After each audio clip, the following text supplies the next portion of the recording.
नमस्कार दोस्तों, मेरा नाम है राहुल यादव और आप सभी का स्वागत है इन्वेस्ट राइट की एक नई वीडियो में।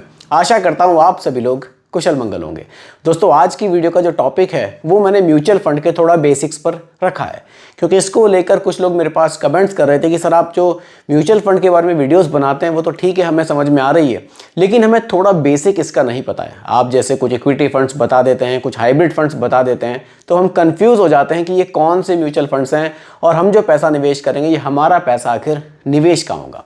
तो दोस्तों, अगर आप लोग भी म्यूचुअल फंड के थोड़ा बेसिक को समझना चाहते हैं कि जो फंड्स की कैटेगरी है ये कौन कौन सी है और हमारे पैसे को किस तरह से ये मार्केट में निवेश करती है, तो वीडियो बहुत ही ध्यान से देखिएगा, क्योंकि यहाँ एक चीज़ मैं आप सभी को समझाऊंगा बिल्कुल सिंपल भाषा में। आइए दोस्तों, वीडियो जल्दी से स्टार्ट कर लेते हैं। देखिए दोस्तों, अगर मैं थोड़ा सा यहाँ बेसिक पर बात करूँ, देखिए म्यूचुअल फंड। अब म्यूचुअल फंड क्या होते हैं? हम यहाँ जो पैसा म्यूचुअल फंड में निवेश करते हैं वो पैसा हमारा स्टॉक मार्केट में निवेश किया जाता है। इतना तो लगभग सभी लोग जानते होंगे। यहाँ मैं आज की वीडियो में बात करूंगा कैटेगरीज के बारे में, क्योंकि म्यूचुअल फंड में हमें बहुत सारी कैटेगरीज भी देखने को मिलती हैं।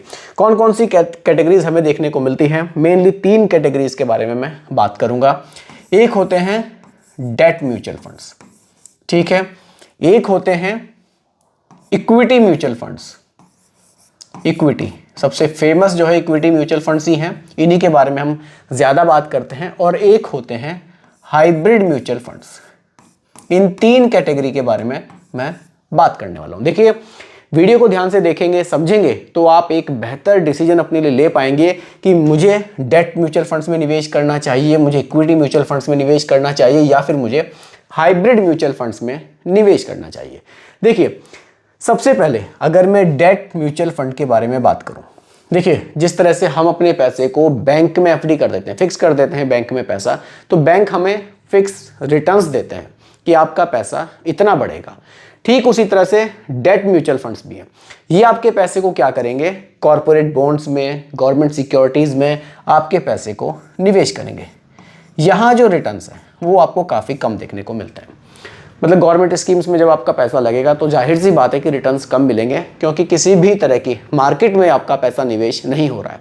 गवर्नमेंट स्कीम्स में जाएगा, रिटर्न्स कम मिलेंगे, लेकिन आपका पैसा यहाँ नेगेटिव में नहीं जाता है। जैसे कि मार्केट गिरती भी है तो भी आपका पैसा आपको नेगेटिव में जाता हुआ तो नहीं दिखेगा, लेकिन जब मार्केट बढ़ती है तो यहाँ आपका पैसा आपको तेजी से बढ़ता हुआ भी नहीं दिखेगा। यानी कि जो लोग म्यूचुअल फंड में निवेश करना चाहते हैं लेकिन रिस्क बिल्कुल भी नहीं लेना चाहते, तो वो डेट म्यूचुअल फंड्स में निवेश कर सकते हैं। उसके बाद दोस्तों आते हैं equity mutual funds. Equity mutual funds क्या करेंगे? आपके पैसे को कहाँ निवेश करेंगे? स्टॉक मार्केट में। Stock market. Equity mutual funds आपके पैसे को स्टॉक मार्केट में निवेश करते हैं। अब किस तरह से निवेश करते हैं? देखिए, यहां भी कैटेगरीज हैं। जैसे मान लीजिए आपने स्टॉक मार्केट में, मतलब आपने इक्विटी म्यूचुअल फंड्स में निवेश करने का प्लान बनाया, तो फिर इसके अंदर आपको बहुत सारे स्कीम्स मिलेंगी। उसमें भी रिस्क, सबके म्यूचुअल फंड स्कीम होंगी, सभी में रिस्क आपको अलग अलग देखने को मिलेगा, उसको भी समझाऊंगा। फिलहाल आप बेसिक समझिए। डेट में आपका पैसा गवर्नमेंट स्कीम्स में निवेश होगा। इक्विटी म्यूचुअल फंड्स में आपका पैसा स्टॉक मार्केट में, यानी कि शेयर्स में आपका पूरा पैसा निवेश किया जाएगा, ठीक है। उसके बाद आते हैं हाइब्रिड फंड्स। अब हाइब्रिड फंड्स में क्या होगा? आपका पैसा डेट में भी रहेगा, कुछ पैसा आपका डेट में रहेगा, कुछ पैसा आपका इक्विटी में रहेगा, ठीक है। ये होते हैं हमारे हाइब्रिड म्यूचुअल फंड्स। इसमें भी थोड़ा सा आपको समझना होगा कि जो हाइब्रिड म्यूचुअल फंड्स हैं, कितना पैसा डेट में रहेगा और कितना इक्विटी में रहेगा, इसको समझना भी जरूरी है। तो ये 2 चीजें मैं आपको थोड़ा सा और डिटेल में समझाता हूं। जैसे कि हमारा इक्विटी म्यूचुअल फंड्स है, पैसे को स्टॉक मार्केट में निवेश करते हैं। अब यहाँ स्कीम्स आती हैं। देखिए, जब पूरा पैसा स्टॉक मार्केट में निवेश होगा तो जाहिर सी बात है कि बहुत ज्यादा रिस्क में हमारा पैसा निवेश होगा, लेकिन जितना ज्यादा जोखिम है, रिटर्न्स भी आपको बहुत शानदार इक्विटी म्यूचुअल फंड से मिलते हैं। अगर आप लंबे समय के लिए पैसे को निवेश कर रहे हैं, मान लीजिए आप 10 साल से ज़्यादा समय के लिए आप चाहते हैं कि मैं म्यूचुअल फंड में निवेश करूं, तो इक्विटी म्यूचुअल फंड्स आपके लिए ज़्यादा बेहतर साबित हो सकते हैं। अगर आप चाहते हैं कि मैं 5 से 7 साल 8 साल लगभग इतने टाइम के लिए निवेश करूं, रिस्क भी थोड़ा कम लूं, तो आपके लिए हाइब्रिड म्यूचुअल फंड्स ज़्यादा बढ़िया हो सकते हैं। और अगर आप 1 या 2 साल के लिए पैसे को फिक्स करना चाहते हैं तो आपके लिए डेट म्यूचुअल फंड्स ज़्यादा बढ़िया साबित हो सकते हैं। अब इक्विटी म्यूचुअल फंड्स को थोड़ा सा और डिटेल में समझने के लिए मैं आपको बताता हूँ। इक्विटी म्यूचुअल फंड्स में देखिए वैसे तो बहुत सारे स्कीम्स हैं, सभी स्कीम्स को डिफाइन करूंगा तो वीडियो बहुत ज़्यादा लंबी हो जाएगी। जितना मैं आपको आज बताऊंगा, अगर आपको इंटरेस्ट आता है कि आपको और डिटेल में जानना है तो आप मुझे कमेंट कीजिएगा, नेक्स्ट वीडियो में मैं और डिटेल में आपको बताऊंगा। फिलहाल अगर मैं बेसिक आपको बताऊं इक्विटी म्यूचुअल फंड्स का, यहाँ मेनली 3 स्कीम्स आपको देखने को मिलेगी, ठीक है। लार्ज कैप, मिड कैप और स्मॉल कैप, ठीक है। ये 3 आप बेसिक सी स्कीम्स हैं, इनको फिलहाल आज समझ लीजिए।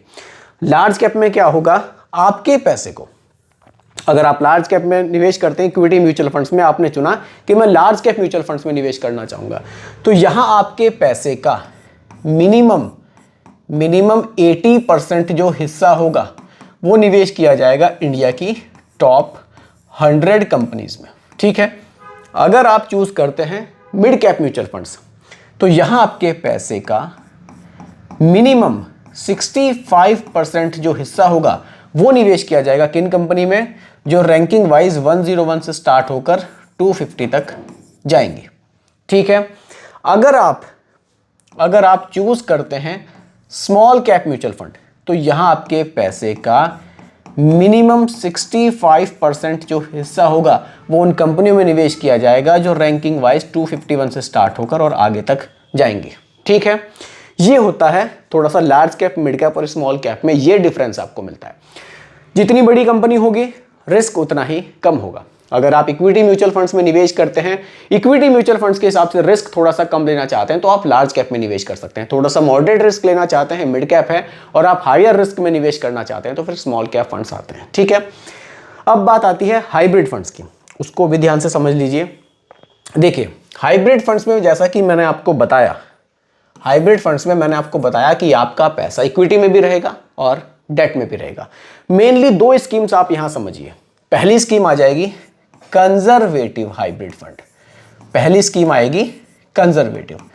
अब कंजर्वेटिव हाइब्रिड फंड में क्या होगा, आपका पैसा लगभग आपके पैसे का 75% आप हिस्सा मान लीजिए डेट में रहेगा, डेट में, और लगभग 25% जो हिस्सा है वो आपका इक्विटी में, यानी कि स्टॉक मार्केट में निवेश किया जाएगा। यानी कि कंजर्वेटिव हाइब्रिड फंड जो हैं वो आपके पैसे पर बहुत कम रिस्क लेकर चलते हैं, क्योंकि आपका जो मैक्सिमम पैसा है यानी कि 75% पैसे का जो हिस्सा है वो तो गवर्नमेंट स्कीम्स में ही निवेश हो जाएगा, बाकी का जो बचेगा वो आपका इक्विटी में रहेगा, यानी कि स्टॉक मार्केट में। तो ये कॉम्बिनेशन आपको मिलता है। अगर आप कम रिस्क में निवेश करना चाहते हैं, थोड़ा सा तड़का आप इक्विटी का चाहते हैं, तो कंजर्वेटिव हाइब्रिड फंड आपके लिए बढ़िया है। एक स्कीम आपको यहां और मिलेगी इसी कैटेगरी में, जिसको हम बोलते हैं एग्रेसिव हाइब्रिड, जिसको हम बोलते हैं अग्रेसिव हाइब्रिड। देखिए स्कीम्स बहुत सारी हैं, सभी को समझाने जाऊंगा तो 1 घंटा भी शायद यहां कम पड़ जाए, लेकिन थोड़ा बेसिक अगर आप ये चीजें समझ लेंगे ना तो काफी हद तक बाकी स्कीम्स को आप आराम से समझ पाएंगे।